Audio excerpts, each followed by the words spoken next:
سخطك والنار يا عالم السر منا لا تتك الستر عنا وعافنا واعف عنا وكلنا حيث كنا يا عالم السر منا لا تتك الستر عنا وعافنا واعف عنا وكلنا حيث كنا يا عالم السر منا لا تتك الستر عنا وعافنا واعف عنا وكلنا حيث كنا يا الله بها يا الله بها يا الله بحسن الخاتمة يا الله بها يا الله بها يا الله بحسن الخاتمة يا الله بها يا الله بها يا الله بحسن الخاتمة والحمد لله رب العالمين.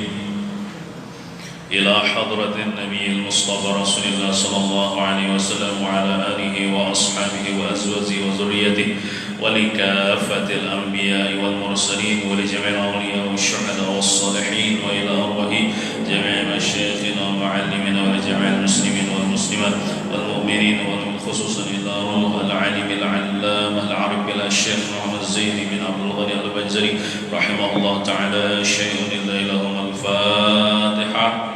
أعوذ بالله من الشيطان الرجيم بسم الله الرحمن الرحيم الحمد لله رب العالمين الرحمن الرحيم مالك يوم الدين إياك نعبد وإياك نستعين اهدنا الصراط المستقيم صراط الذين أنعمت عليهم غير المغضوب عليهم ولا الضالين آمين.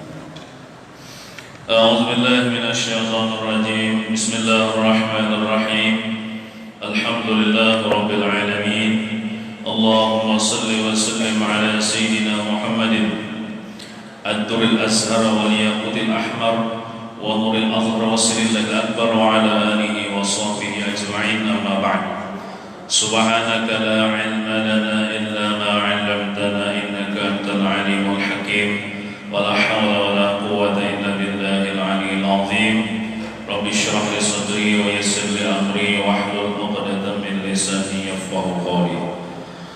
Alhamdulillah, kita bersyukur kepada Allah Subhanahu wa taala yang telah mengumpulkan kita di tempat yang mulia ini untuk menuntut ilmu agama, mengharapkan keridhaan Allah Subhanahu wa taala. Salawat dan salam tak lupa kita selalu ucapkan Allahumma salli wa sallim ala sayyidina Muhammad wa ala ali sayyidina Muhammad. Marilah kita berniat i'tikaf. Bismillahirrahmanirrahim. Nawaitu an a'taqifa fi hadzal masjid sunnatan lillahi ta'ala. Halaman 51 paling bawah nomor 308. Bismillahirrahmanirrahim.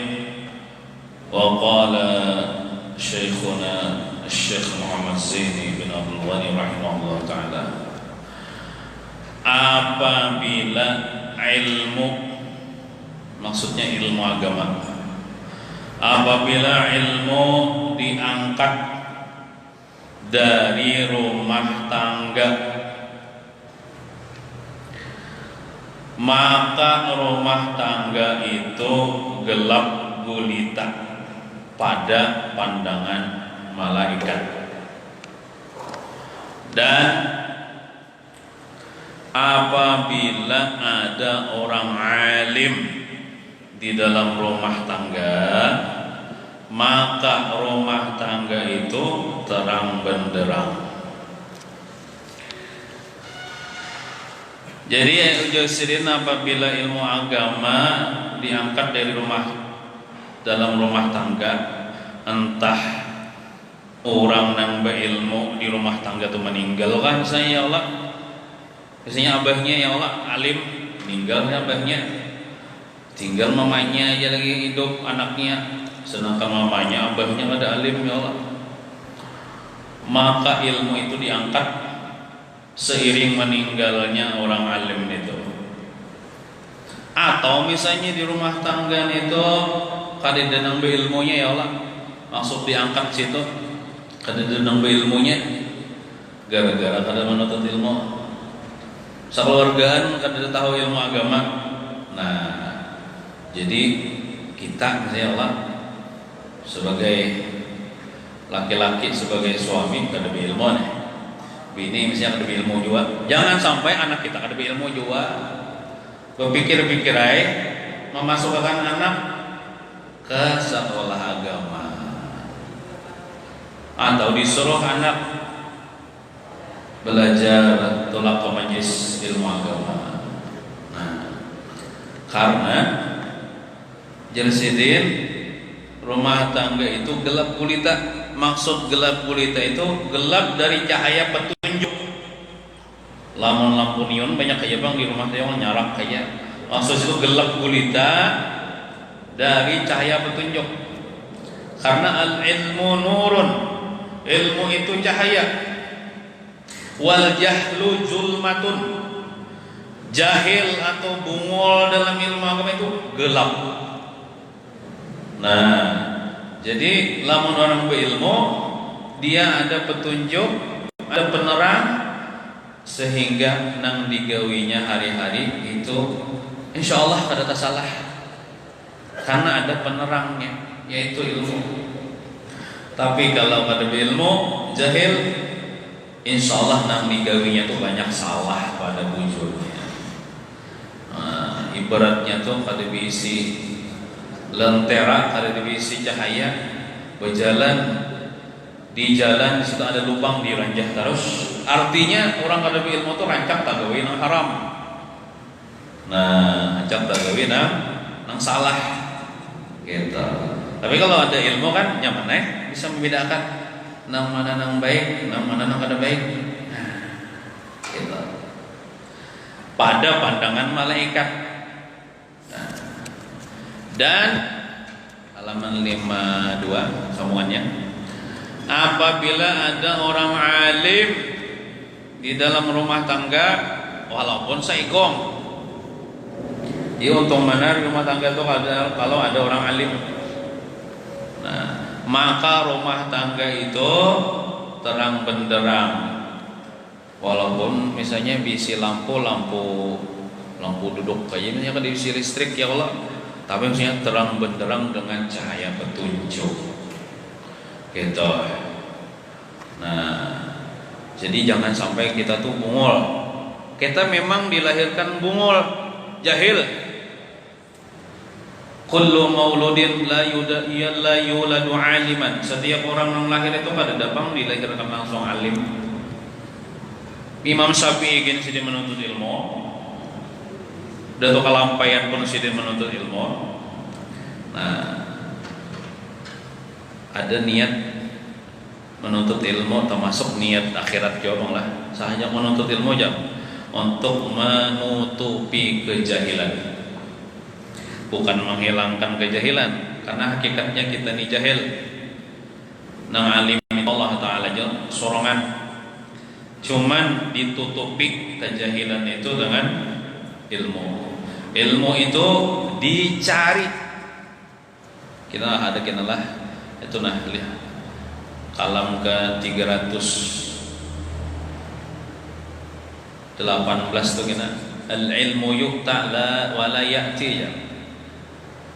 Ilmu itu dicari, didatangi, bukannya datang ke rumah seorang. Nah, ada Jepang dapat ilmu jadi akhir zaman ini begini di rumah, begini di Kamboja. Buka YouTube. Nah, itu dapat ilmu sekedar dapat informasi, sekedar dapat wawasan aja, tapi kada dapat pahala hadir duduk di majelis ilmu. Tidak dapat keberkahan duduk di majelis ilmu. Karena ilmu itu apa? Talaki bahasanya. Talaki itu bertemu antara guru dan murid bertemu. Nah, itu. Jadi dari situlah ada sanad kan. Nah, kita mengambil daripada guru kita berhadapan lawan guru sini terus sampai kepada Nabi Muhammad SAW. Nah, gitu. Jangan koler menuntut ilmu agama, karena duduk di majelis ilmu agama dosa-dosa diampuni. Bila mati akan menuntut ilmu agama, mati syahid. Tapi niatnya memang karena Allah Ta'ala. Kita hadir di majelis ilmu agama itu mengharapkan Allah, ridha Allah Ta'ala, bukan sekedar umpatan. bukan sekedar berramian, bukan niatnya selain daripada Allah Subhanahu wa taala. Kita mengharapkan ridha Allah Subhanahu, mengharapkan pahala dari Allah Subhanahu wa taala. Duduk di majelis ilmu, datang ke masjid, itu niatnya baik untuk ilmu atau sembahyang berjamaah mengharapkan ridha Allah. Jangan kalau ke masjid hendak bergaya, itu kekanakan bang lah. Binanya di akhir-akhir ini bina banget kekanakan bergaya. Bila imam maghrib, imam sembahyang maghrib, sembahyang isya. Bahkan Jumat ya juga, Jumat tadi pendengar ulun, bang, ada bergaya di belakang. Pepandiran, orang sembayangan nyawa pandiran. Nah, lamun pepandiran tuh pada so jauh-jauh ke masjid, bukan di rumah ya, mengganggu orang. Nah, maka belum belak-belakan aja lah, ada orang yang sih mendengar nyaman. Nah, waktu orang khutbah setiap Jumat tuh ulun begana di ruang mic nih kan. Dia mendengar tuhannya di pauduan sini akan berucawan pepandiran orang khutbah. Ulun yang jelas mendengar orang begana di ruang mic nih kan. Nah, pas orang kamarnya masukkan aja ke masjid di belakang situnya. Bukan juga yang pulang. Orang khutbahnya pepandiran, orang sembahyang Jumatnya pepandiran juga. Boleh berdahulu, kenapa? Takutan ditagur. Nah, kadida panggitane satpamnya lah. Kita haratan khutbah itu kada koyo cuma nagun. Apa wafi hadisin akhar apa tuh di dalam nama masyarakat muslimin tuh. Idza qulta li sahibika yaumal jum'ati ansit. Ya Allah, bakat lagaut saja. Apabila engkau berkata kepada orang ini waktu khutbah, ansit, berdiam, jangan berucap. Bakat lagautan, maka sungguh engkau berbuat lagaut. Kayak apa nak menagur? Kita menagur haratan orang khutbah, kita nang berbuat lagaut. Jadi serba salah.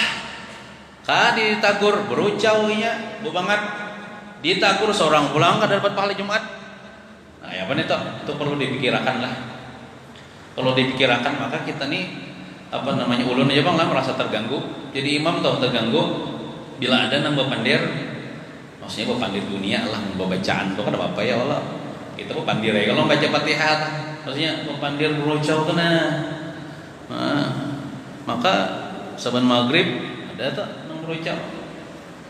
Mbak Isa tuh kadang-kadang ya bang bagi Mbak Isa aja waktu sembahyang Isya. Nya dua tuh ya maghrib Isya. Nah, bila orang assalamualaikum bukahan dehnya takutan ditagur Allah, takutan lawan manusia tapi tidak takutan kepada Allah Subhanahu wa taala. Nah, ulun ini sebenarnya nak benar pian menagur cuman kayak apa ya orang baca wirid. Nah, cakanya ada seikong kan ngawani menagurakan.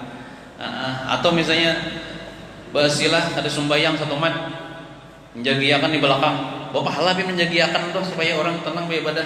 Kena bila orang hendak ada bapak pemasbuk ya Allah.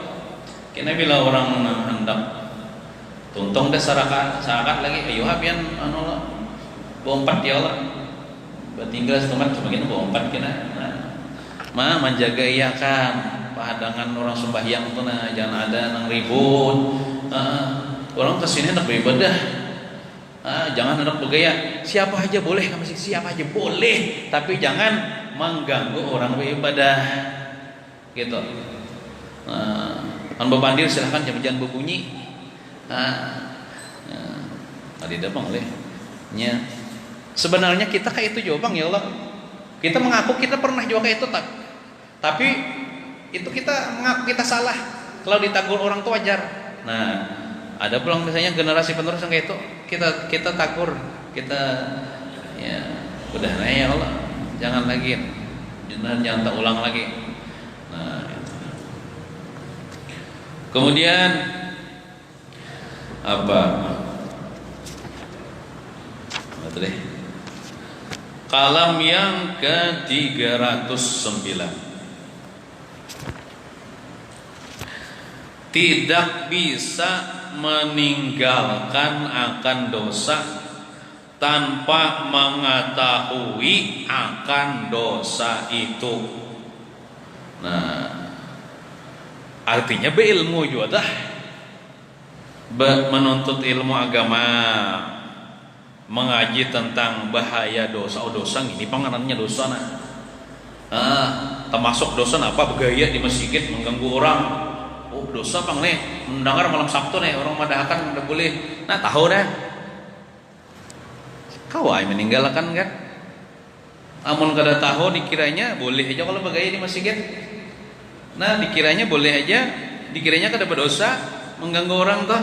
Jadinya kada meninggalkan atau punya begaya. Minta maaf lah, nyampaikan aja. Tapi orang kada tahu juga siapa nang begaya tuh. Udah tahu lah. Kan orang kada melihat ke belakang. Inya belum Tuhan juga ya mbah. Kita salam tuh Tuhannya kada tahu lah. Jadi orang kadang menimpak siapa-siapa, kadang menyambat siapa-siapa, orang pada tahu juga orangnya secara umum aja. Tidak bisa meninggalkan akan dosa tanpa mengetahui akan dosa itu. Nah, orang kadang mengaji ilmu agama, kada tahu di dosa. Jadi dikiranya boleh nah, di kerjanya ya Allah. Nah, kada tahu bahaya dosa. Bahaya dosa tuh secara ringkasnya dulu masuk neraka, gitu. Seandainya masuk surga juga lambat gara-gara dosa tuh. Orang hendak menititian syarat mustaqim barat atau gugur itu gara-gara dosa, atau barat atau sakit di penang masar itu gara-gara dosa, dikubur sakit gara-gara dosa. Jadi efek dosa tuh banyak ya, ringkasnya bisa menyebabkan masuk neraka lamun kada bertaubat. Nah, makanya kita perlu menuntut ilmu supaya tahu, oh ini dosa, ini pahala, nyaman kau meninggalkan, gitu. Nah. Kemudian 310 diambil daripada yang mampu, dikembalikan kepada yang tidak mampu. Itu apa maksudnya ya? Kira-kira ya balah. Ini mereka teka-teki leh. Coba perhatikan. Diambil daripada yang mampu, dikembalikan kepada yang tidak mampu. Apakah itu? Ibaratnya toh kayak teka-teki leh. Kira-kira aja lah, main tebak-tebakan nih. Kira-kira zakat wajib lo kira-kira lah. Kira-kira aja Bang. Nah, zakat wajib itu diambil daripada yang mampu. Orang tuh sugih belah. Orang tuh sugih, inya wajib sudah keluar zakat, kita boleh datang ke rumahnya mengambil. Di zaman Nabi itu ada yang ditugaskan, ya ambil lah itu, ambil. Ditugaskan untuk mendatangi orang-orang yang sugih, mengambil hartanya yang wajib dikeluarkan, kemudian dikembalikan, maksudnya dijulung kepada yang tidak mampu, maksudnya ya fakir miskin, itu. Nah, itu mengambil zakat kemudian dibagi-bagikan kepada yang tidak mampu, maksudnya orang fakir miskin. Itu zakat, kira-kira zakat adalah zakat wajib. Nah. Kemudian 311 bermula derajat halal. Yang pertama, ini halal benar hartanya nih. Bermula derajatnya kan halal itu ada tingkatannya juga. Ada yang derajat yang paling tinggi. Yang pertamanya yang paling tinggi ialah harta ghanimah, yaitu harta rampasan perang. Orang Islam ketika agamanya dihina oleh orang kafir, maka orang kafir itu disebut dengan kafir harbi, kafir nang wajib diperangi karena dia telah menghina agama kita. Nah, kalau perang ini Orang Islam perangnya membela agama Allah. Ya Allah, membela agama Allah, karena agama Allah sudah dihinanya. Lalu ayo aja orang kafir, ayo kita perang aja misalnya, ya Allah, di medan perang misalnya, ya Allah. Nah, orang perang ini macam-macam, ini membawa makanan, yang membawa harta, ada yang membawa pedang, membawa senjata, membawa kendaraan, ya Allah. Orang Islam menang misalnya, ya Allah, orang kafir kalah. Nah, ada yang mati, ya Allah. Nah, ada yang hidup ditawan jadi tawanan perang. Ada misalnya hartanya, ya Allah, hartanya nafkah, kambing, kabari kan kambing, unta, ya Allah.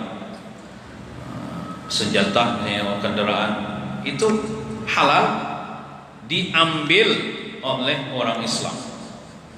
Halal itu halal yang pertama, harta ghanimah itu halal diambil oleh orang Islam. Nah, setelah diambil dikumpulkan, itu kan boleh dulu diambil berdahulu, kan boleh. Bila mengambil berdahulu itu haram hukumnya. Sebelum dibagi, ada kala hadis Nabi nih. Hadis Nabi ulun kada tapi tahu benar lah masalah teksnya, punya paham kisahnya kayak gini, kurang lebihnya apa namanya, ada orang nih bersama Rasulullah nih nang empat perang, pokoknya hebat banget perang, banyak membunuh orang kafir, pokoknya ibarat itu pahlawan lah, pahlawan Islam lah. Jadi dia sahabat lumayan luar biasa benar itu, Rasulullah, ujar Nabi Muhammad, dia itu kita masuk neraka. Ujar Nabi ini sudah diberitahu oleh Allah Ta'ala orangnya mungkin masuk neraka. Nah, jadi sahabat, kenapa jadi Nabi Muhammad masuk neraka? Ujar tetap punya peperang. Soalnya mati di peperangan, biar dibunuh oleh kafir. Amun orang sekilas memadahkanlah umat syahid pang hibak lawan darah membela agama Allah. Tapi Nabi memudahkannya masuk neraka. Sekali pian diperiksa di awaknya ada menyimpan harta rampasan perang, entah itu apa, duit kah, apakah pakaian kah. Mengambil berdahulu sebelum dibagi. Itu sekalinya nang jar Nabi inya masuk neraka gara-gara itu. Padahal orangnya harat berperang, membunuh orang, bahkan yang mati di peperangan, matinya masuk neraka, mati syahid. Kenapa kesalahannya?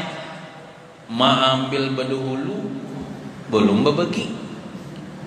Nah, mengambil berdahulu belum dibagi, gitu. Nah, ditemukan di tubuhnya ada yang menyimpan sesuatu daripada rampasan perang, ya ambil berdahulu. Nah, jadi kada boleh juga ambil berdahulu, dikumpulkan dulu. Karena ada ketuanya membagi secara adil, gitu. Hanya halal diambil itu. Nah, ada duit orang mau ambil, boleh mengantong. Karena kayak itu, ada senjata orang, buat kada boleh. Kayak dikumpulkan dulu.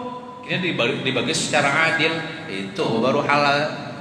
Nah, umat Nabi Muhammad SAW mulai zaman Nabi Muhammad sampai sekarang, sampai hari kiamat, umat Nabi Muhammad nih bila berperang membela agama Allah, ya Allah, berperang melawan orang kafir, bila menang dapat harta ghanimah, itu halal. Itu khusus bagi umat Nabi Muhammad aja. Nah, umat-umat terdahulu kada ada harta ghanimah, kada ada. Jadi kan ada harta ghanimah itu.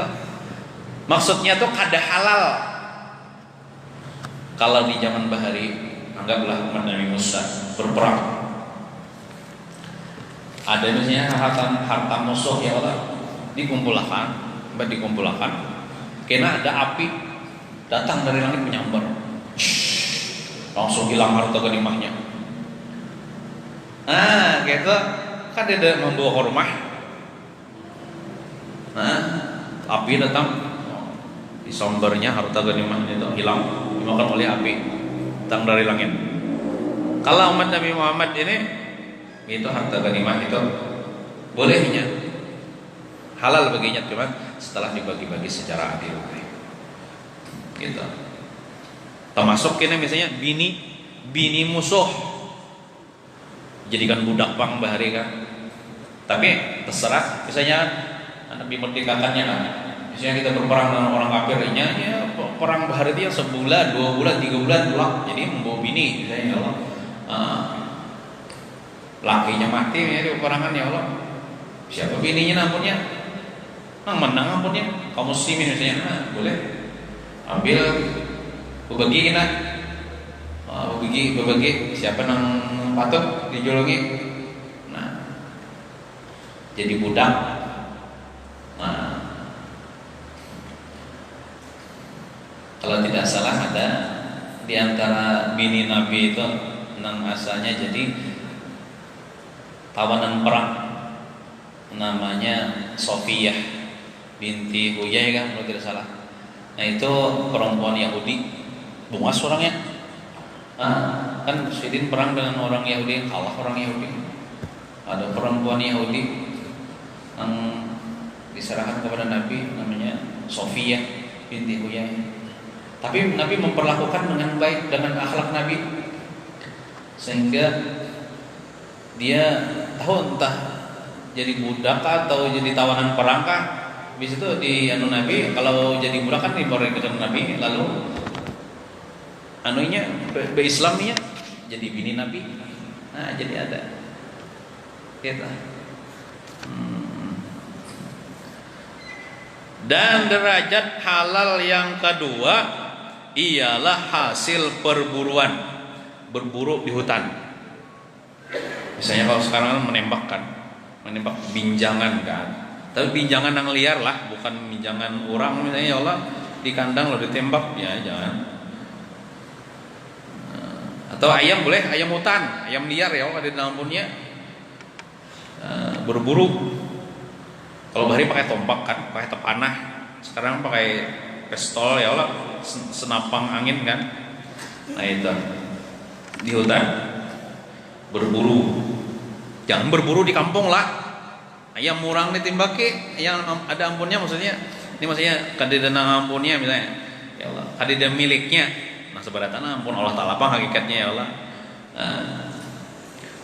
Cuman berburu itu berburu nang halal ya Allah, nang kayak kelinci halal kan. Kijang binjangan ya Allah, atau kancil ya Allah. Namun berburu buaya, ular ya Allah, babi, nah itu udah boleh kita ya Allah orang Islam makan itu. Atau burung ya kalau burung yang halal boleh juga ya Allah. Nah termasuk berburu di sini, berburu di laut, iya para nelayan. Atau berburu di sungai mencari ikan, termasuk munjun lah. Munjun tuh berburu ikan. Cuman munjunnya tuh ya di tempat yang umum aja, maksudnya bukan milik orang tak. Kayak pohon kan milik orang ya Allah. Jangan kita munjun di poman orang, di sungai, di laut atau di danau yang dibolehkan, siapa aja boleh. Nah, ada apa kita munjun atau menembak ikan, termasuk itu hasil perburuan, itu halal yang kedua. Dan derajat halal yang ketiga, cuman halal inilah asal kita waktu mencari buruan atau sembahyang ya tah. Jangan itu sembahyang ya, timbul kena kada berkah kena hasilnya ya Allah. Dan derajat halal yang ketiga ialah hasil bertani. Buma termasuk kayak menurih itu kayak jual Allah, bercocok tanam ya Allah. Atau berdagang.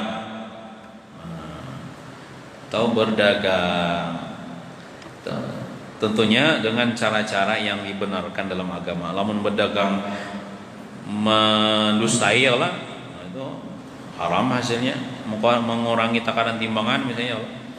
Atau bertani misalnya ya Allah, tapi mengangkat tanah orang misalnya ya Allah, nah itu tidak dibenarkan dalam agama. Nah itu sisanya itu Napa lagi ya Allah? Betukang lagi ya Allah. Tuh 3 derajat ya. Paling tinggi harta ganimah ya Allah. Kedua tingkatannya harta hasil perburuan ya Allah. Kedua, ketiga petani, berdagang gitu. Dengan cara yang halal tentunya lah.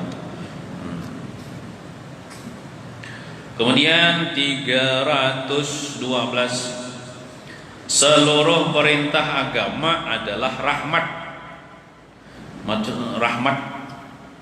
Rahmat itu asal mana kan kasih sayang Allah. Artinya mendatangkan kebaikan bagi kita lah. Kita mengerjakan perintah Allah, perintah agama. Seluruh perintah agama apa aja yang diperintahkan Allah Ta'ala kepada kita nih, perintah agama itu adalah rahmat, bukan beban, bukan memberati kita. Kayak sembahyang kan, sembahyang itu jangan kita anggap beban perintah Allah, tapi itu adalah rahmat, kasih sayang Allah. Kita sembahyang ke kasih sayang Allah, nyatanya dapat pahala kan, dijanjikan Allah Ta'ala surga ya kalau gitu. Kada uyuh yo sembahyang neta, lamun kada kau berdiri berduduk ya lah, kalau duduk berbaring gitu, bukan beban. Nah, termasuk yang dianggap oleh orang-orang Barat itu melanggar hak asasi manusia, ujarnya seperti mencuri itu kan apa hukumnya ya? Ditatak, dipotong tangannya lah, dipotong tangannya lah. Cuma ada gitu, ada kadar-kadarnya berapa dia mencuri baru dipotong tangan. Dipotong tangan itu perintah Allah ya lah. Bila mencuri dia wajib potong tangan. Nah, kalau agama lain memandang agama Islam ini apa ajaran itu ada kasih sayang kah? Padahal itu justru itu bentuk kasih sayang. Kenapa? Ya kalau dipotong tangannya, insya Allah dia tidak lagi mencuri. Kalau dia tidak mencuri lagi, berarti dia bertobat. Kalau dia bertobat, maka dia di akhirat tidak disiksa lagi. Kalau dia tidak disiksa lagi, tentunya dia masuk surga. Kalau masuk surga, itu disitulah rahmat Allah Subhanahu wa Ta'ala. Lawan juga, lamun itu diterapkan dalam negara Islam, bila mencuri potong tangan, ada misalnya undang-undangnya ya Allah. Misalnya orang jadi presiden misalnya ya Allah, bila mencuri potong tangan, bila korupsi potong leher ya Allah, lagi. Niscaya rakyat ini kan diambil harta rakyat ya Allah, ada dalam korupsi. Nah itu jadi rahmat bagi rakyat. Gitu. Nah, rasanya sekali potong tangan gininya jerak dah. Mencuri, namun itu diterapkan. Tapi kalau mencuri masuk penjara, kalau orangnya tak apa mencuri pulang, tangkap orang pulang mencuri masuk penjara, keluar mencuri pulang, tidak ada efek jerak. Nah, sehingga orang-orang di kampung itu merasa resah kalau dia keluar dari penjara, resah, orang gelisah, orang kada tenang, orang padang di penjara aja orang tenang, pas sudah keluar penjara orang pada kawa kada berkunci. Nah itu kan menjadi azab, maknanya kada menjadi rahmat. Justru diterapkan hukum Islam itu menjadi keamanan bagi orang-orang Islam tersebut. Nah, kita aja misalnya ya Allah mencuri, lalu dipotong ya Allah tangan. Bila mencuri potong lagi, akulah keduanya. Sebuting aja sudah hilang ya Allah, nah keduanya pulang pastilah jerak. Nang melihat pun jerak juga. Oh dipotong di padang banyak orang pulang. Oh kayak itu bang, bila mencuri potong boleh aku aja. Nah, bila berzina dirajam, yang sudah kawin malah sampai mati. Aduh ini orang. Jadi agama memerintahkan dilaksanakan hukum agama itu bentuk kasih sayang. Nah, jadi tidak ada lagi kasus-kasus pemerkosaan. Kalau ada rajam tertan, no, bila memperkosa bisa dirajam, no, mati ya Allah. Nah, sehingga aman ya Allah. Nah, atau Misalnya apa lagi? Banyak kayak lah. Jadi seluruh perintah agama itu menyamani bagi kita, bukan memberati bagi kita, bukan menyakiti bagi kita. Orang-orang mengatakan memberati itu orang-orang yang tidak paham tentang agama. Orang-orang yang kadang mengaji benar ya tentang kebaikan agama kita ini. Itu.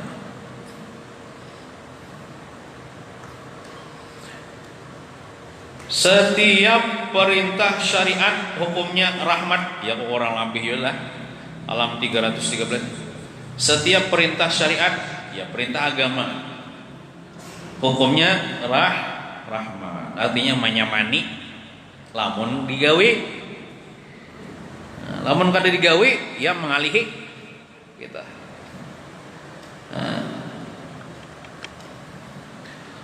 Terus semakin maraknya kemunkaran, maka semakin tingginya bala yang datang. Itu gara-gara tadi perintah syariat atau perintah agama tidak dilaksanakan. Lalu terjadinya lah kemungkaran. Orang mengerjakan kemungkaran itu kan karena inya kada menuruti perintah agama ya lah. Nah, lalu bukan rahmat nang turun tapi bala nang datang, bala nang turun. Law anna ahlal qura amanu wattaqau lafatahna 'alaihim barakatin minas sami wal ard walakin kadzabu fa akhadnahum bima kanu yaksibun. Seandainya penduduk kampung mereka beriman kepada Allah, bertakwa kepada Allah, maksudnya mengerjakan perintah agama, mengerjakan perintah syariat, la fatahna 'alaihim barakatin minas samai wal ard. Niscaya kami bukakan beberapa keberkahan yang datang turun dari langit, keluar daripada bumi keberkahan. Nah, itu rahmat Tuhan yang turun bila penduduknya beriman, bertakwa, menjalankan perintah agama. Akan turun rahmat dari langit, keluar berkat daripada bumi. Walakin kazzabu, tetapi mereka itu mendustakan ayat-ayat kami atau kada menuruti perintah kami, ya Allah, atau membangkang. Fa akhadnahum bima kanu yaksibun, maka kami siksa mereka dengan sebab mereka berbuat maksiat itu atau mendustakan ayat-ayat kami itu. Nah, kemudian halaman 53 315. Bagaimana kita dapat menegah kemunkaran kalau kita tidak tahu apa itu kemungkaran? Ya sama aja kira-kira pahamannya nang 309 tadi. Tidak bisa meninggalkan akan dosa tanpa mengetahui akan dosa itu. Nah, bagaimana kita dapat menegah kemungkaran kalau kita tidak tahu apa itu kemungkaran? Pokoknya arti kemungkaran itu al-munkaru huwa ma fihi suhtullah, itu bahasa Arabnya lah. Arti mungkar yang mengandung kemurkaan Allah, itu mungkar tuh. Bila di situ menyebabkan Tuhan sarik, Tuhan marah, berarti kemungkaran dah. Apa aja? Nah, kemudian sebaliknya lalawanan mungkar itu kan ma'ruf. Ma'ruf itu kebaikan. Arti ma'ruf apa? Lain paham ma'ruf lah. Ini amar ma'ruf nahi mungkar ya. Arti ma'ruf ma fihi ridallah. Sesuatu yang di situ ada keridhaan Allah. Pokoknya bila kita menggawe pekerjaan itu Tuhan ridha, berarti ma'ruf tuh ngarannya. Bila kita mengerjakan sesuatu di situ Tuhan sarik, Tuhan murka, berarti mungkar tuh ngarannya. Gitu. Nah, kayak apa kita dapat membedakan mana ma'ruf, mana mungkar? mengaji ilmu agama. Kayak apa kita membedakan pahala dosa? Mengaji ilmu agama, jadi tahu, oh ini dosa, ini pahala. Nah, kayak apa kita juga hendak menegah kemungkaran kalau kita tidak tahu itu kemungkaran? Kita melalui misalnya kalau orang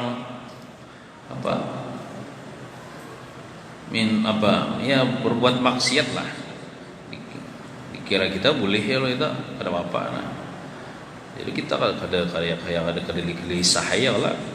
Tapi kalau kita tahu itu kemungkaran, pasti ada hati kita tuh rasa kada nyaman gitu. Nah, kalau di kampung kita ada sesuatu itu lalu asa hendak menegah kemungkaran itu, atau mendoakan kah misalnya supaya mereka bertaubat kah. Tapi ada jawaban lah, jangan sekadar mendoakannya, pokoknya ada lah. Barang lamun kita kada diisi kekuasaan, iya kita laporkan kepada yang berwenang kan. Nah, kita melapor itu termasuk jalan untuk menegah kemungkaran gitu. Dicatat Tuhan ya tah pahala.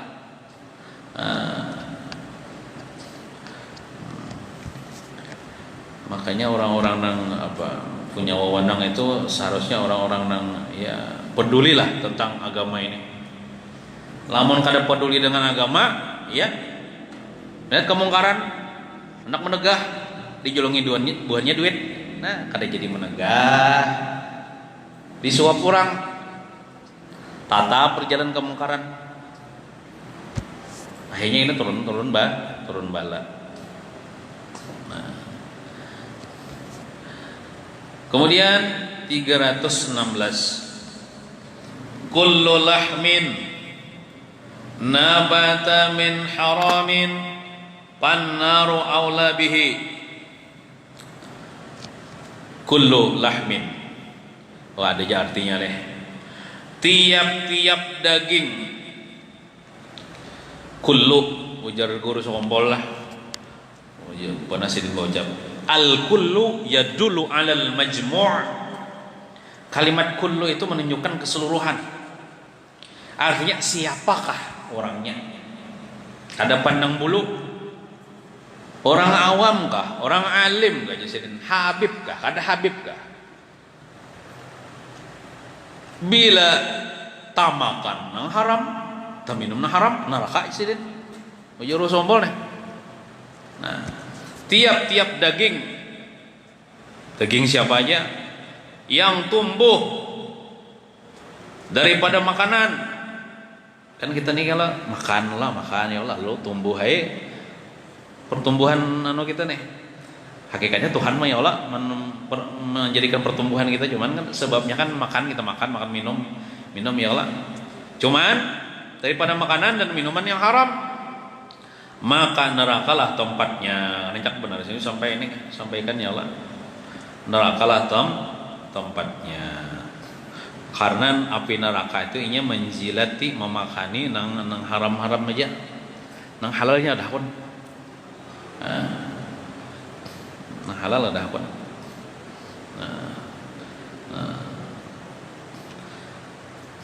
Adalah ada kisah nih, ada wali gonol lah, wali harat nih, wali besar. Kalau nggak diingat karena sidin, pokoknya pamnya itu Asyatiri di daerah Tarim sana. Sidin ini ya alim besar, wali lah. Ujar sidin, kayak bila aku mati sidin. Bila aku mati, siapa aja yang menyembahkan jenazahku nih, dia tidak akan disentuh api neraka, batang tubuhnya tidak akan disentuh api neraka. Sidin Bopandi ini memang bujur. Nih kedudukan Sidin ini mulia di sisi Allah. Lalu Sidin meninggal dunia Sidin. Banyak kayak orang kan ulama besar, banyak orang menyembahkan, berbondong-bondong menyembahkan. Ada orang nang di negeri itu, di daerah situ nang kada tahu pada sidin siapa nang meninggal nih, kada tahu bang pada Habib ya Allah.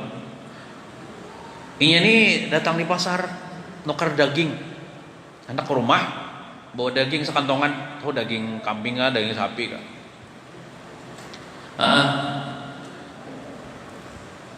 Melihat orang kipayah di masjid kah di mana, tempat juga Nah, orang bahari itu kan biar kada bamprokan ya Allah.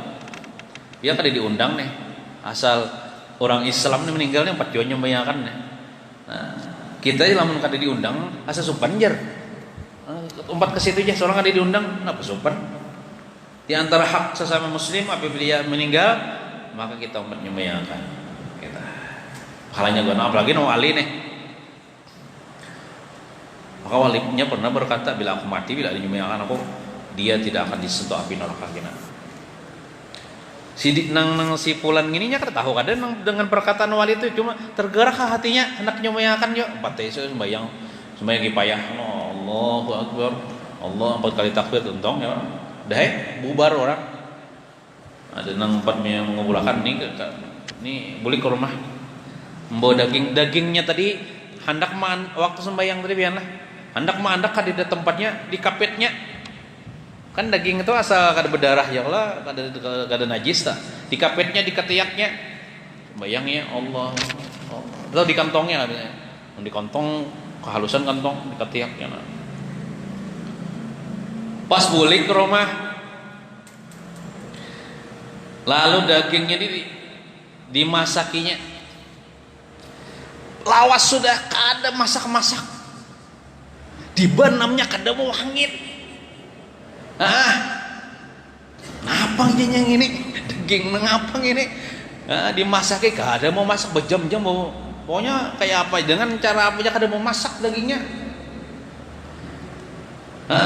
Nah ditakut-takan ayon orang nang apa aja nang tukang jual kada tahu aja tukang jual nih daging kambingnya atau daging sapi kan.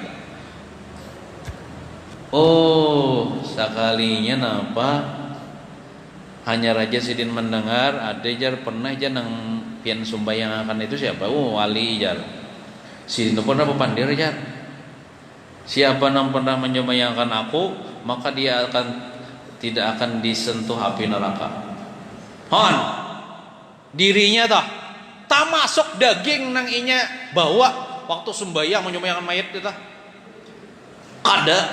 kada tadas oleh api sehingga kada masak-masak dibenam kada mau hangit daging kambing aja karena kebetulan tak bawa sembahyang menyembahyangkan wali tak umpat juga daging kambingnya kada apa oleh api di dunia. Itu luar biasa, apalagi nang umpat menyembahyangkannya nih kada disentuh api neraka. Itu luar biasa.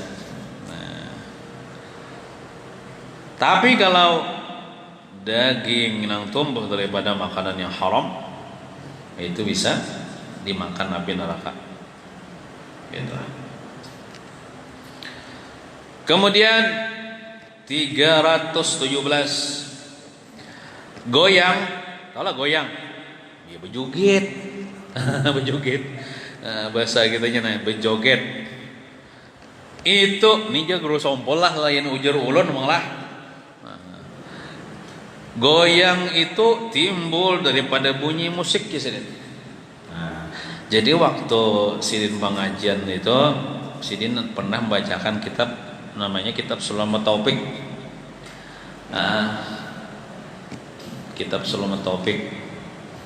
Kalau tidak salah pengarangnya tuh Habib Abdullah bin Husin bin Tahir kalau tidak salah lah.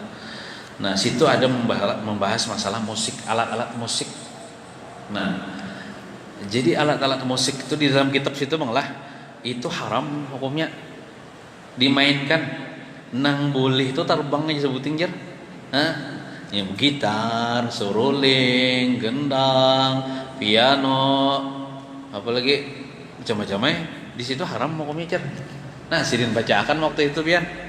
Nah, nang boleh itu apa? Terbang aja jar. Nah, terbang. Kan Nabi kan waktu datang ke Madinah itu disambut pakai terbangan. Nabi kan menegur, artinya boleh. Tala'al badru alaina. Itu syairnya. Goyang itu timbul daripada bunyi musik. Biasanya ada aja bang orang bergoyang tanpa mendengarkan musik. Saya orangnya mabok. Ya. Biasanya goyang atau joget itu timbul daripada bunyi musik. Dan bunyi musik itu timbul daripada alat musik ya Allah. Dimain gitar atau kada dimainkan kada menimbulkan bunyi ya Allah. Dimainkan lalu bunyi ya. Nah, maka jadinya alat musik itulah yang harus dibasmi. Nah, dibasmi dia dihilangkan atau jangan dipakai. Nah, ini menunjukkan hukumnya haram. Nah, kita karena ada dalam riwayat mengatakan orang yang mendengarkan musik itu akan menumbuhkan sifat munafik di dalam hatinya. Kita. Maka di hari zaman ini orang kata gimana orang main TikTok tuh. Nah, ada aplikasinya joget-joget anak kita tak masuk misalnya joget-joget bah ya Allah ditangati jangan dah. Nah, maka kita ini kan tujuh jam mendengar musik ya Allah. Mun sudah tahu nih, ya jangan ya Allah. Kita mendengarkan apa syair-syair Maulid Habsyi ya Allah, pakai terbang ya. Anu terbang ya, nang Habib ini terbang ya pakai musik aja. Ulun kada bicara masalah itu, ulun membicarakan masalah kalam guru sompol. Karena sidin ada kitabnya, kitab Selamat Taufik. Lamun hendak membahas nito takuni Habib nito dan ulun kada ikut campur. Misalnya ada Habib ya misalnya siapa ketuan guru jar pakai alat musik sidin aja pakai anu jar bahas lawan sidin aja jangan lawan ulun kada tahu hukumnya kada tahu dalilnya. Nah, nang ulun tahu itu perkataan guru sompol dan sidin ada kitabnya kitab Selamat Taufik. Gitar ya apa seruling apa lagi itu haram. Jadi sidin sebuting aja nang halal dah nang boleh itu apa terbang. Nah, kita. Maka misalnya minta maaf di akhir zaman orang kata tujuh bedangdutan nih di pengantinan. Nah, kawan jangan lagi ya Allah. Nah, diubah aja bemoliter nih jangan. Atau beburdahan ya Allah. Hanya ada pulang bila kata bedangdutan sunyi aja kayak kuburan. Mana ada kayak kuburan banyak kurang itu ya Allah. Daripada alasan aja dah. Nah, itu kan suatu kemungkaran tuh. Suatu kemungkaran dah.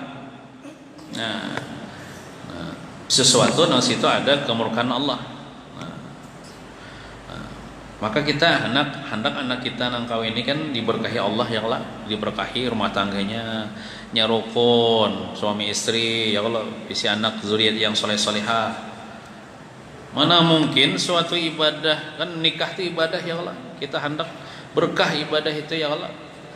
Mana mungkin jadi berkah kalau dimulai dengan kemungkaran. Gitu. Jadi kesadaran masing-masing lah. Lawan juga minta maaf kalau membayari menyewa alat-alat orkes itu terlarang bayarnya daripada menyewa buat Maulid Habsyi. Maulid Habsyi ini nya kada minta bayaran kada seapa memberi aja pulang deh. Kada nang bertarget tah. Harus memberi sano ada. Saat memberinya insya Allah ikhlas membaca salawat. Kan bila suatu tempat itu dibaca salawat itu Rasulullah ridha akan mengundang keberkahan. Siapa tahu kena anak rumah tangga anak kita nang kawin itu sakinah mawaddah warahmah, keturunan yang soleh-solehah. Nah, jangan sampai dimulai dengan kemungkaran habis sama anaknya buntat ya cucunya buntat. Rumah tangganya kada karu-karuan gara-gara apa? Dimulai dengan kemungkaran. Nikah itu ibadah halal. Perkawinan itu ibadah halal, jangan dicampuri dengan kemungkaran. Akan mengundang murka Allah. Efeknya kasihan anak kita, kasihan cucu kita, kaina pasti ada efeknya, efek yang ada baik. Nah, jadi mudah-mudahan kampung-kampung kita, kampung sekitar kita jangan ada lagi pengantinan tuh bedangdutan. Maaf lah nyampaikan aja. Batu tak salah lagi. Nah. Kemudian 318 al-ilmu yu'ta wa la ya'ti. Situ ada artinya lah. Kalau artinya kan al-ilmu bermula ilmu agama itu yu'ta didatangi. Kian datang kalau ke sini. Jauh-jauh mulai rumah sini datang akun aja datang ke sini mengorbankan waktu ya Allah akun aja menyingkirkan pekerjaan dunia biar datang ke sini memang kayak gitu diperintahkan. Al ilmu yu'ta, ilmu itu didatangi, dituntut. Kita harus berkorban, bahkan mengorbankan harta. Orang nang tolak ke Mekah bahari kan mengorbankan rumah tangganya, ya Allah, ditinggalkannya. Kayak Datuk Kalampayan kan hanyar kawin nih, bini hamil muda hakun aja, bini rela aja, bini ditinggalkan laki demi laki menggapai cita-citanya mendapatkan ilmu agama. Terus pengorbanan mereka. Ada mau korban duit, ya Allah, berkorban waktu, berkorban bensin, ya Allah, tolak pakai kendaraan. Memang ilmu itu harus didapat dengan pengorban. Al ilmu apa tuh? Innamal ilmu bitta'allum, ay innama yujadul ilm bitta'allum, la yujadul ilm birrahah. Ilmu itu didapat dengan belajar, dengan bersungguh-sungguh, tidak didapat dengan bersantai-santai. Apalagi orang mondok kan, orang mondok tuh harus sabar aja, macam-macamnya ujian. Kada sama bang lawan yang di rumah ya Allah makanan ya Allah. Nah, iwak haring ya Allah makanan. Itu kan syukur. Isukan iwak haring, tengah hari iwak haring, sore iwak haring juga. Nah, iya sabar ya. Kadang-kadang duit habis iwak haring kada kawan nukar, cacapan. Kadang-kadang boleh cacapan kada kawa juga minyak lanjar nang masin nang 10 kali menyang iwak netong itu di bumbuyakan ka. Itu terjadi di zaman pondokan kan. Nah, ya sabar ya. Itu bang sudah kada mau bang nyaman. Lamun kada tahan ya, ampeh itu sekolah. Ilmu itu didapat dengan pengorbanan. Kadang-kadang berpisah. Ulun aja waktu berpisahan kuitan tuh menangis juga. Cuman menangis kada ketahuan orang menangis sorangan aja. Sedih ya. Kuitan meninggal waktu mandak di pondok, bulik menangis saja sepanjang jalan tuh jar abah. Kuitan menangis juga, tapi satu mata tahan itu, kena tau biasa sampai napa ujar ustadz siapa tuh nang di Banjar tuh, pian pernah ya kalau mengalami nang sang kadi itu, laisal fata bila sang kadi, bukan yang dinamakan pemuda kalau kada besang kadian, bukan pondokan besang kadi, kalau saya begaru, gato, sang lisak, kan masa-masa puber biasanya kayak itu bang, nang kada pondokan gini ya Allah, besang kadi juga, begaru ya Allah. Sabar ya gitu. Macam-macamnya lagi ya kalau bata tapas sorang di rumah kan kuitan misalnya masak sorang. Kalau kami bahari kayak itu zaman sekarang ini mungkin sudah ada yang tukang masaknya, sudah ada yang tukang tapasan, tinggal bayar duit aja nah nyaman lagi ini. Bahari kan kita ya sebulan 2 bulan hanya boleh kampung misalnya ya Allah, duit tuh ya diimit-imit harus jangan baharan haram itu habis kena minta kirimi kuitan gini kata dapat duit kan ngalih pulang. Jadi sabar diimit-imit ya, yang penting kau belajar, yang penting kau belajar. Nah jadi perlu pengorbanan. Al ilmu yu'ta, ilmu itu didatangi, dituntut, wala ya'ti, dan tidak ya'ti, iya ilmu itu datang. Ilmu itu didatangi, bukan dia datang ke kita.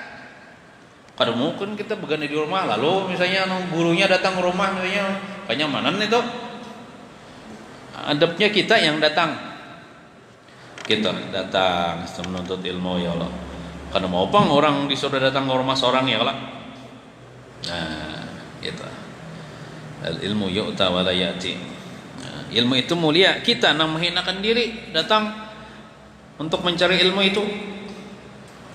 Bukan ilmu nang mulia itu datang kepada kita. Kadang mau dapatnya ada datang ke kita yang datang kepada orang nang mengajarkan ilmu itu.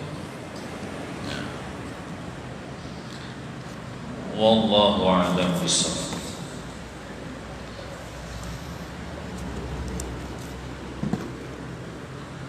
Sedikit lah baca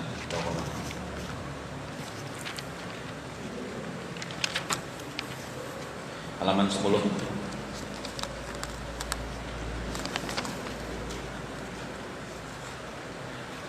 Kita ulangilah kedua, membasuh muka. Baris berapa dia?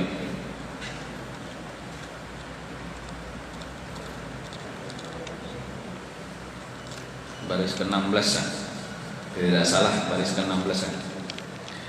Kedua, di antara rukun wudu membasuh muka jikalau dua muka itu nah.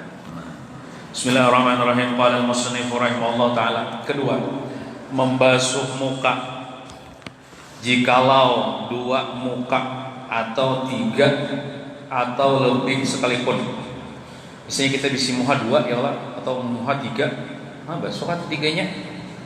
Misalnya kali depan sini bisi muha dua ya Allah, sebuting masing-masing sebuting. Maka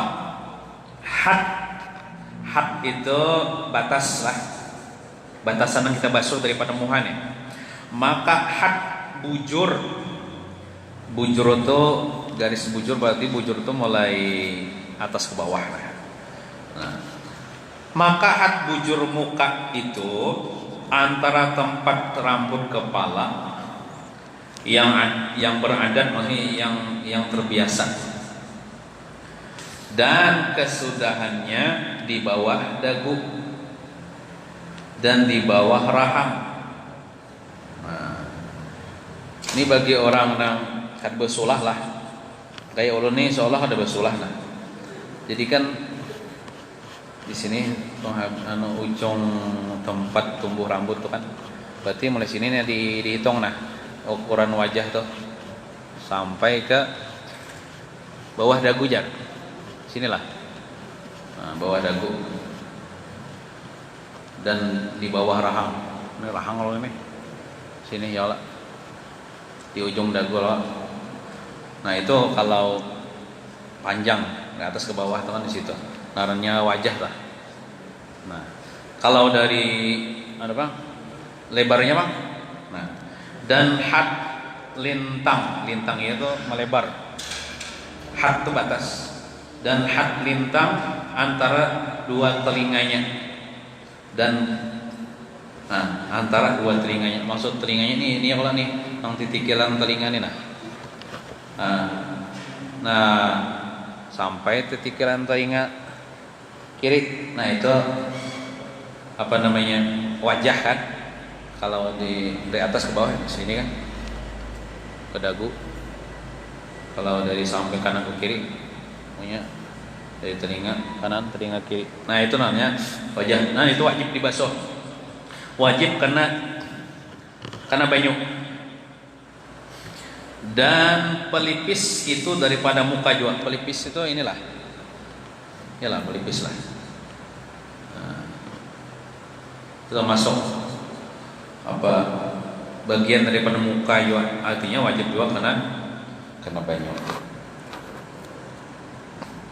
Dan wajib membasuh segala kulit muka yang zahir. Jadi kulit muka ini harus kena banyu gitu. Nah, yang zahir yang kelihatan, yang di dalam ada awak, jangan digoyak muka. Kulit muka yang zahir. Dan rambutnya, maksudnya rambutnya ini bulu yang ada di muka nih, bulu kaning, bulu mata, bulu sesengot, termasuk kantong nih harus basah juga kantong. Nah, di Qurannya di rahang nih ya Allah. Nah, kantong kanan, kantong kiri. Ini ada beginian kantongnya panjang juga kantongnya. Kalau lakian kan kayak kantong panjang berjebis, kalau berikitnya ada beginian kantongnya panjang, ada mungkin beginian berjebis. Cuman panjangnya tuh kan aja bergantungan.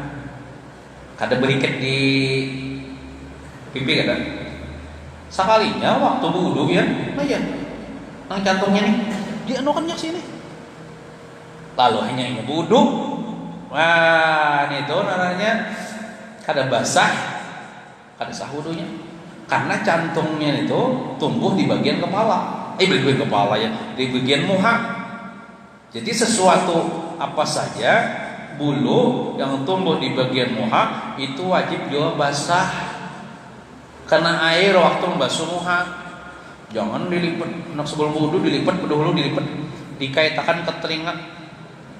Wudu lagi nya pas nih katakan karena banyu. Nah itu kada sah wudunya. Nah kada sah wudunya. Dan rambutnya itu bulunya sama ada keluarnya daripada had muka atau tiada.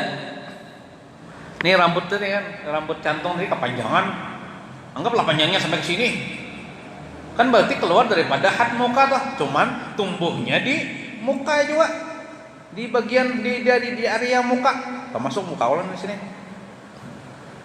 Walaupun sini panjang harus basah yo serambutan tuh. Among kada kon repot baik tatak ya.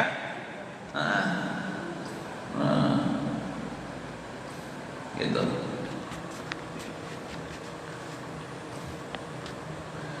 Ada keluar daripada had muka atau tiada. Nah, atau misalnya nang begana di sini-sini juga kan kayak handap nih kan begana di sini-sini juga kan. Nah, nyata itu harus basah juga.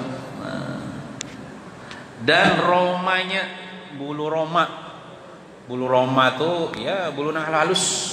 Biasanya ada sebagian orang ada bulu-bulu nang halus tuh, bulu romaranya yang tumbuh di area muka harus dibasah juga. Dan bulu mata harus basah juga ya. Bulu mata. Nah, kalau bulu mata palsu maka ada termasuk ya Allah. Itu dipacul aja nih toh. Nah, ada riwayat mengatakan bulu mata palsu itu haram maunya. Bulu mata palsu dah. Karena itu kayak menyambung rambut dengan rambut tuh kan. Nah, bulu mata palsu. Dan kelopak mata tuh ya, bila kita berkijim kan, nih hanya kelopak mata lah harus basah juga. Dan kening dan bulu kening kita kan harus basah juga. Dan kumis ada naran orang kumis lah. Kumis ya sesengot harus basah juga. Cuman sesengot inilah sunat dirapikan, mengkadahon dicokor nih. Artinya jangan sampai bila minum empat jam minum. Bila makan waluh kuning. Ada orang jalan mulai silan nih misalnya ke hulu sungai, apa jasa kampungan jar satu mulai silan hulu sungainya bau iwak karing ya. Tanya iwak karing sangut di sesingotnya. Cium bau iwak karing ya sekampungan aja. Ada sesingot seorang sangkut iwak karing. Badahannya kampung orang bau iwak karing. Nah, kalau ini kan bersinggot nih, cuman kan kadang sampai tamakan dah. Nah, untuk dicokor, namun kadang dicokor dirapikan. Nah, tapi kalau janggut itu sunat dipanjangkan. Nah, dipanjangkan. Nang sunat itu sekabdoh itu segenggaman. Makruh mencokor kada haram, kada makruh mencokor. Nah, jadi sunat dipelihara. Maksud dipelihara tuh ya bila kita mandi umpat jua tuh disabuni, jangan nang bobo mahong. Nah, disabuni jua kan umpatnya. Gitu. Nah, termasuk sunnah nang tabawa mati walaupun dia sudah mati yaitu janggut. Bila kita nih berjanggut ya Allah, cuman berjanggut jangan umpatan lah, umpat tren. Wah ini japo kali spin mungkin berjanggut juga aja, umpat juga. Ada misalnya Lionel Messi berjanggut, umpat juga berjanggut. Itu kadang itu niatnya mengikuti sunnah Nabi bagi nang berjanggut. Lamun kada tuh kata kau bagi nang tumbuh janggut disunahkan. Itu. Cuman jangan bersambatan deh. Nang berjanggut dipadakannya kambing. Nang kada berjanggut dipadahakannya apakah misalnya ya Allah. Nah, jangan bersambatan. Nah, nang berjanggut alhamdulillah ya Allah, kau mau makan sunnah Nabi mun kada berjanggut ya kada apa-apa juga, kada disunahkan baginya. Yang penting kada bersambatan dan niatnya apa? Nah, niatnya ngikuti Nabi kan berjanggut kalau sidin, bahkan tebal janggut sidin. Kurus kumpul tuh bang, kenapa kada berjanggut sidin kada tumbuh, bang. Coba anak sidin berjanggut kelak, berjabis kelak. Nah, ini ada orang sebagian kada paham, kada bisa dibicarakan masalah itu. Habib Umar berjanggut ya Allah. Tapi janggut kah adakah? Itu asa jangan bersambatan ya Allah. Ada aja masing-masing dalilnya. Nah, guru bangil pernah nih haul guru bangil kalau nih. Jasidin jakanya janggut tuh ada baju di pasar dan kawat diandaki maksudnya jadi asli nih. Saya potokar tuh bang janggut itu kandak nah. Kandak berjanggut dia mengamalkan sunnah Nabi nih. Nah, kita. Cuman kalau janggut tebal, nah kayak siapa ya? Ya pokoknya tebal lah ya Allah. Kayak Imam Sudais lah, anggaplah tebal. Itu janggut yang tebal itu tidak wajib karena banyak waktu wudu, cuman sunat di selat-selati aja. Nah, tebalnya sampai sini misalnya Allah, itu tidak wajib seberataan itu karena air wudu. Nah, wudu ya Allah, kada wajib nang tebal tuh. Nang basah oleh air wudu, cuman sunat di selat-selati, ambil banyak lalu di selat-selati mulai bawah nah atas gitu.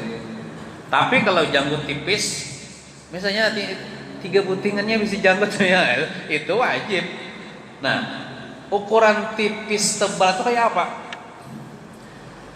Ukuran janggut ada kayak apa nang tebal itu ya, kayak apa tipis itu ya. Nah, mana nih? Nah, kayak ini aja lah.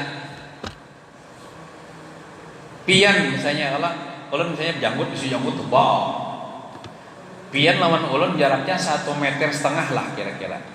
Nah, pian melihat janggut ulun tebal, tidak kelihatan kulit di dalam janggut ulun berarti tebal. Bila janggut itu menutupi kulitnya, kulit yang ditutupi oleh janggut berarti tebal tuh janggutnya. Tapi kalau kelihatan aja kulit sidin yang di antara janggut berarti kan tebal kok janggutnya. Gitu. Nah.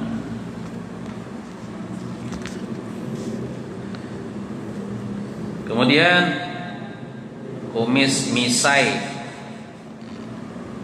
itu ya apa ya? Ngini kah? Ini ada yang di bawah bibir, ya orang tumbuh dan brewok namanya, kayak ulun ini brewok lah kira-kira. Nah, orang ngecek juga takon apa aja obatnya aja minyak firdaus karena obatan memang Tuhan menumbuhkan gitu nah. Ulun kada paham juga, padahal abah ulun besengot aja kada nang kayak ini toh. Nah, kada nang dikehendaki toh memang Tuhan menghendaki gitu nah. Padahal kada keturunan Arab pada juga. Nah. Boleh. Kalau ada obatnya nang manjur boleh. Anak mau obati anak supaya subur supaya mau tumbuh. Bahkan ada sebagian nang net di video tuh ada nang ampuh aja. Nang bisa tapi kalau orang Arab tuh memang iya genetiknya memang keturunan lawan pemakannya juga. Pemakannya kayak berminyak tuh kan kayak minyak tuh mungkin daerahnya juga pas lah. Nah, tapi kalau ada obat menumbuhkan boleh ya, boleh. Tumbuh misalnya ya Allah ampuh. Kayak sahrukan tuh kan orang kira tuh kan ini bilang labat juga sahrukan kan. Tapi kalau bilang sahrukan Salman Khan. Nah, ya juga. Nah, lagi bahari orang kira kada bajanggut soalnya ini bajanggut. Nah, wah ini tren lah. Nah, tapi niat kita bukan karena tren, niat kita mengikuti sunnah Nabi kita. Dan yang merah daripada bibir, kan bibir kita merah lah bagi orang yang merah bibirnya doang. Bibir biru gara-gara kelawasan merokok kan. Biasanya bibir itu merah ya Allah. Waktu kita wudu, bibir kita ini harus basah juga oleh air wudu. Jangan wudu tuh kayak ini. Bisa kada basah aja. Saya kan air liur, bukan air wudu, jadi bibir ini wajib juga basah. Karena air wudu nang merahnya nih. Dan rambut yang setali tudung. jikalau tebal sekalipun. Paham lah biar rambut yang setali tudung. Ini anggaplah misalnya tudung tuh ya, tudung kepala. Orang bahari menyambet tutup kepala tuh tudung kepala, sama juga tutup iwak karing tudungnya jar. Ya lagi ada tutup iwak karing tutup di meja makan tudung kami nyambet tutupnya. Ini tutup kepala. Anggaplah tudung. Ya lah. Mbak tuh tali kan? Mana tadi lah? Mana tadi? Nah, rambut yang setali tudung. Jikalau orang ada kalau topi sejenis topi betali kala dari sini ke sini kala. Maksudnya apa ya? Bajabis. Nah, ngerti lah. Ada orang misi topi di rumah tuh betali tali di sini ke sini. Jadi bila kita batopin itu kayak bajabis. Talinya itu kayak model jabis. Nah, itu maksudnya jabis. Nah, mau lebihan lah. Rambut yang setali tudung. Ini rambut ini namanya nih jabis ini. Nah. Bagi nang jabis malah itu jikalau tebal sekalipun itu harus basah. Tebal harus basah kok. Nah, lain janggut tadi kan di janggut tuh di bawah. Nah, kalau janggut tebal tadi itu kada wajib basah. Cuman sunat diselat-selati. Tapi kalau janggut tipis itu wajib basah. Dan janggut dan tali tudung keduanya. Nah, dan janggut maksudnya mungkin janggut tipis lah. Dan tali tudung keduanya jika jarang. Nah, janggut nih jika jarang lah. Tali tudung nih juga. Tahu lebih yang tali tudung janggut lah. Nih brewok nih tali tudung jenggot. Ini nyaman ya lo mencontohkan ya lo ada pengdimuh seorang nih. Nah, ini janggut lah. Kalau dibalik tuh, nah tali tudungnya nah nih tali tudungnya, nang brewok lah, nang mengelilingi mulut montong kita lah. Itu jika jarang. Yaitu yang kelihatan kulitnya tatkala berkata-kata. Waktu kita berpandia itu kan bergerak keluar rahang kita nih. Nah, bila bergerak kelihatan misalnya kulit umat kulit nih. Nah itu berarti itu tipis tuh ya lah, artinya jarang tuh, kada tebal tuh, maka wajib dibasuh. Waktu membasuh muha. Ini sedikit lah. Wallahu a'lam bishawab. Mudah-mudahan dosa kita, dosa mama abah kita, guru-guru kita, jiran tetangga, muslimin muslimat diampuni Allah Subhanahu wa taala. Mudah kita semerataan diberikan kesehatan afiat zahir batin sehingga kaum menuntut ilmu terus sampai mati. Dan mudah-mudahan kita semerataan dimatikan hal keadaan husnul khatimah, mati beriman dan diselamatkan dunia wal akhirah. Amin ya rabbal alamin. Ala tilka niyya wa ila hadratin nabi al-fatihah. A'udzu billahi minasyaitonir